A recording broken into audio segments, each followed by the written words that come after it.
Hello mga ka-business, dito mo ko yung gawa natin na for shop store. So, multi-purpose po to. Pwedeng gamitin sa small business or shop store, computer store, or ano ba yung mga store na may kwan. So, dyan dito. Try na. Pasok tayo dito sa iStore. Sim lang lang to na sa mga iba natin yung dashboard niya. Dito yung access sa admin, cashier, password. So, try natin. Pasok tayo sa cashier. So, try ito yung password natin si cashier. Yung tinry ko, yung parang convenience. So, dito. Try tayo magpasok. Pag marami naman, i-search mo lang yan dyan sa, meron naman dyan yan, sample to. Mag-search tayo ng product. So, same lang to sa pa natin. Parang Shopee, meron siyang cart. Tapos, kung gusto mo mag-edit ng order, pwede na i-back. So, sample total 90. So, bayad niya 100. So, may change na. So, yun, print. So, pwede mo rin tanggalin yung logo. Same lang sila talaga ng yung kaiba lang. Wala siyang sa iba kasi mayroong dine-in. So, ito multi-purpose na to kahit anong kuan mo. Mag-try tayo para makagawa tayo ng sales. Try natin dito. Cobra. Meron din tong inventory. Makalagay dyan.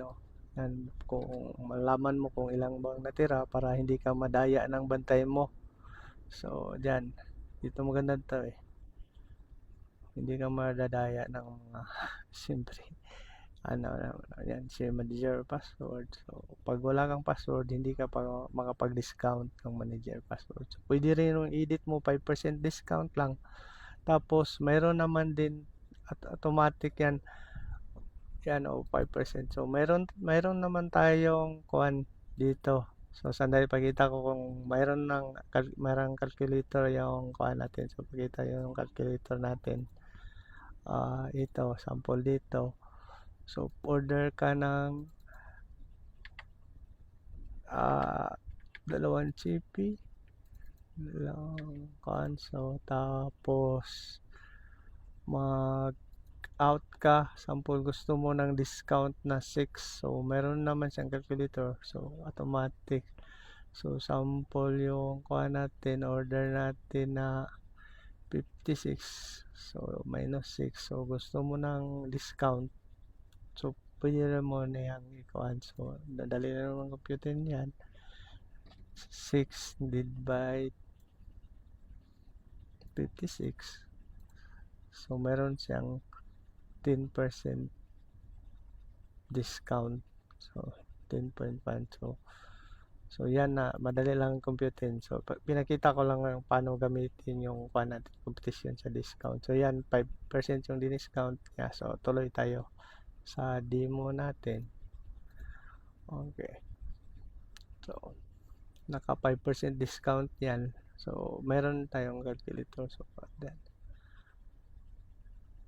5% ng kuan. So, ayun siya. So, automatic pag may discount, nakapula yan.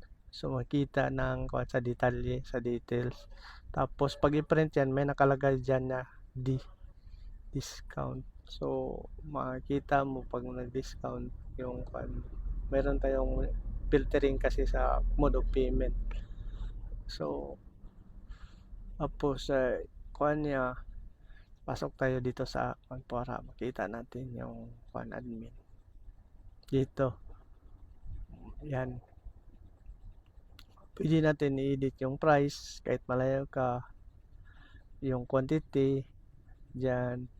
So, kita mo yan, edit mo diyan sa admin side. So, gusto mo edit automatic. Pag edit mo, synchronize, save automatic yan. Yan, kita mo. Nag-update yung price at ang quantity nag-update din.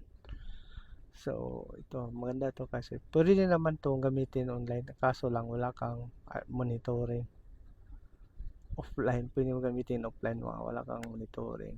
Gumagana po to for offline or online. So, try pasok natin. So, yung sales automatic yan, mag-update.